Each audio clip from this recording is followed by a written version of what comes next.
An inheritance can be a great opportunity, right? It can be life changing in many regards. But will you be prepared for that day if and when it comes? Today, we're going to talk about how to set your heirs up for success. It's an important topic and one you want to make sure you get right.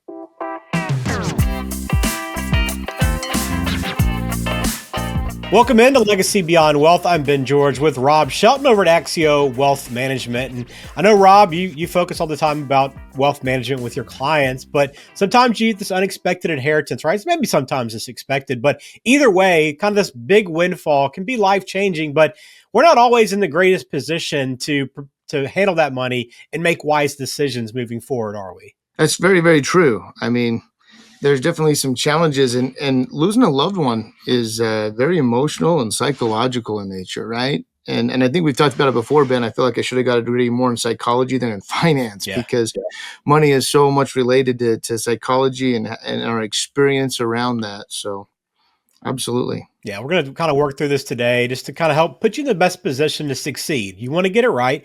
You want to make sure this money is helping you move forward, reach those goals that you have financially. So we'll do that again over the course of the next few minutes. But check out AxioWM.com. Make sure you check out the website. If you have any questions, learn more about how Axio Wealth can help you out beyond just wealth management, a lot of different key areas that they can help you with, and want to make sure you get that right. But let's jump in here, Rob, and talk a little bit about this. And I think for anyone that maybe is not aware of the challenges, like why is it so hard? I get a lot of money that comes in and I put it to work. Well, what are the challenges that usually trip people up? Yeah, I think, kind of falls into maybe a few different categories. I'd say one, I find this mainly with those that have had the passing of a loved one come as a surprise to them.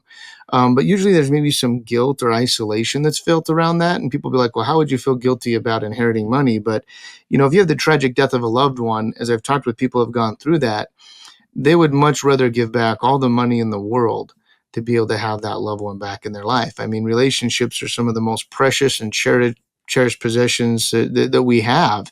And, getting this money because someone had passed away maybe has a bit of guilt or isolation that's associated with it. And, it's hard because it's not like you can go and change the circumstances that are there around it. And so just being able to be prepared for that and having conversations and open communication is so key about that. And it might seem like a morbid conversation, but typically we find ourselves occasionally thinking about that, particularly if we see a tragedy in the community. We may put ourselves in their shoes and be like, man, what would it be like to go through that? And communicating that with your children or heirs helps them set that up to where maybe that helps to minimize that guilt a little bit. The other one that we find out there that's a challenge is just lack of financial literacy. I don't know about you, Ben, but when I went to high school, they never said, hey, you got to take a financial literacy class to graduate. But I got 4 great years of English, some good years of math and things of that nature, which are all very important. But, this money management concept can really be a big part about how you can be able to make that inheritance last and work for you to create your best life. And if you don't feel like you have the tools to be able to do that, that can be a challenge. And so the last one's going to be exploitation. I always joke when you come into money, you sometimes find friends or relatives you never knew you had. Yep. And they all have suggestions or recommendations for it. And so just being prepared for yourself and your heirs for that situation and those types of feelings that you may have are very important. Yeah, no, we think about that a lot with athletes that come into a lot of money, right? With a big contract or lottery winners, of course. They have a bunch of new friends when they get it. But I guess it's a little depressing to kind of hear it come in this form, right? When maybe someone's in a tougher position, having lost someone and coming into this money, and then all of a sudden, they have to be aware of this on top of everything else. And that's a real tough position to be in.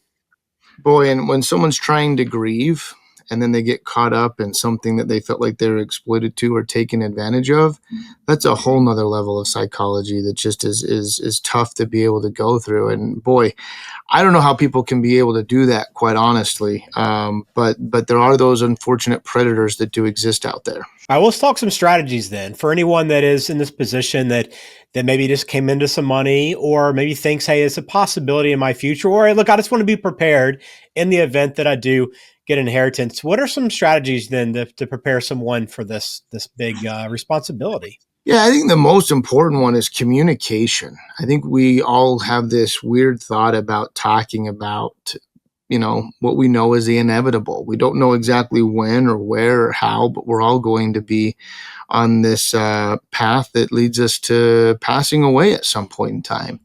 And so being able to have a candid conversation about that with kids and loved ones, and kind of letting them know what your wishes are, and talking through that, I think is first and foremost of importance.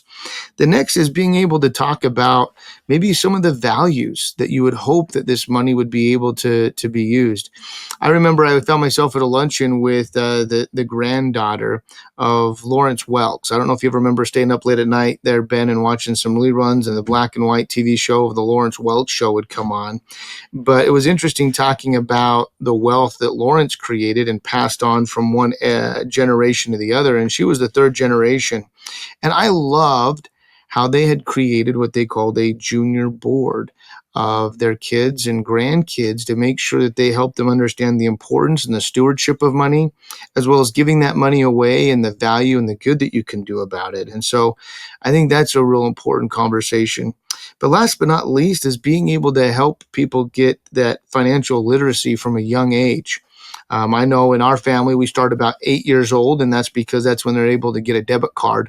And they seem about as excited as any birthday present just to get a debit card, because it seems like there's so much power that they learn from watching mom and dad use that all the time. But helping them understand money management on that front.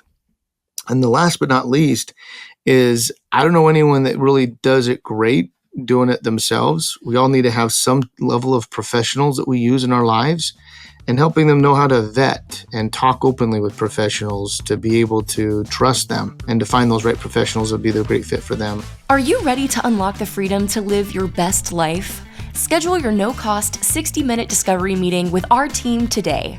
During this session, we'll take the time to understand your family's story and financial dreams.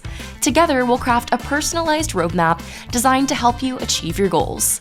Let's explore how we can unlock the freedom for you and your family to thrive. Just click the link in the description of today's show to get started.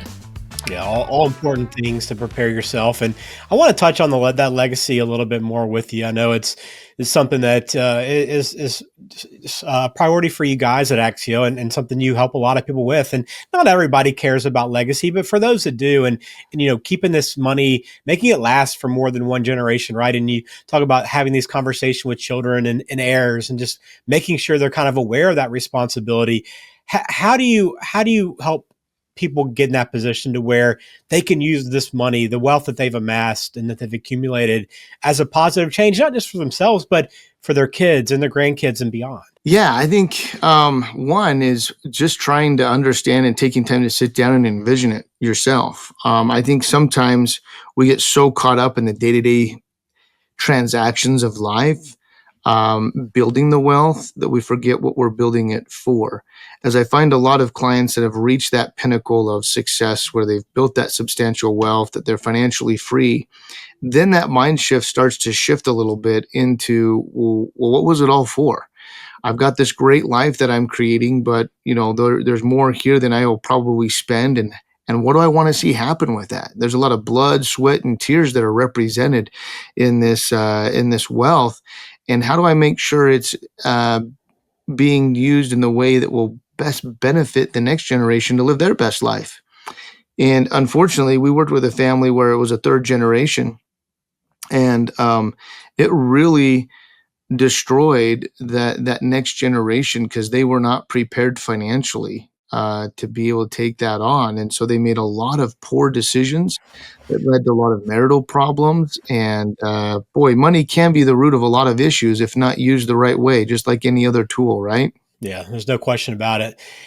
And I know some of this conversation is about, hey, you get inheritance, and what are my next steps? What should I be doing? But a lot of it, as we're talking about here, is preparing that next generation and making sure that if that time comes, when the time comes, you're well ahead of the curve, right? You already know how to kind of hit the ground running with that money. So what are some actionable steps you can take if you have a family and you're thinking about, hey, how can I best position my children?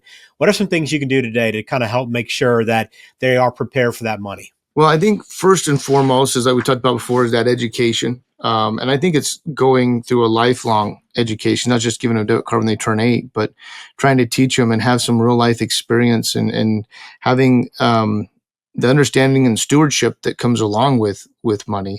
I think that my 17-year-old, he just got a job last year, kind of his first job, got his paycheck, and found out this thing called taxes. And we all kind of chuckle and laugh because we all remember that and go, wait a second, what is this? And what a great opportunity to have that discussion about, hey, we all benefit in society from certain things, and we need those things. And we all got to make sure we pay our fair share, but nobody wants to pay more than their fair share. And so, how do we responsibly handle taxes and planning for it and be proactive? Same thing with trusts. I think the other thing is having them being able to have open conversations about wealth and money. Sometimes people grow up in family relationships where you don't talk about it a lot. And if that was one of your families, maybe trying to break that cycle and having those conversations with your kids, and engage a professional to be able to help you with that. It's one thing that we love working with our families is those clients that are our top tier of service, their teenagers start hitting those teen years. We want to sit down and maybe have an annual meeting with them. Nothing too heavy or too big, but understanding their questions, the concerns they have, how to be able to adapt money and relationships together, and getting them comfortable working with a professional to be able to ask questions. All right, very good. Well, if you have any questions for Rob, and hopefully this helps you out, if you are thinking about how can I best be prepared, how can I make sure I'm taking advantage of this money, because it could change your life for the positive moving forward, but it also could be a negative if you allow it to happen. So if you have questions, axiowm.com, you can always log on there, learn more about Axio Wealth, how they can help you out. But if you want to call, again, it's 801-717-9237, everything down in the show notes as well. And make sure you take advantage of that discovery meeting. It's the best opportunity for Rob and his team to be able to learn more about you. But Rob, any kind of final thoughts on this before we close it out? No, I think we covered it really well, Ben. Thanks. All right, very good. Well, thank you for watching Legacy and Beyond Wealth. We appreciate you for being here. Please hit subscribe on the channel if you haven't done that yet already, and join us on YouTube if you're listening on the audio side. Another episode coming up soon. So, Rob, take care. Thanks.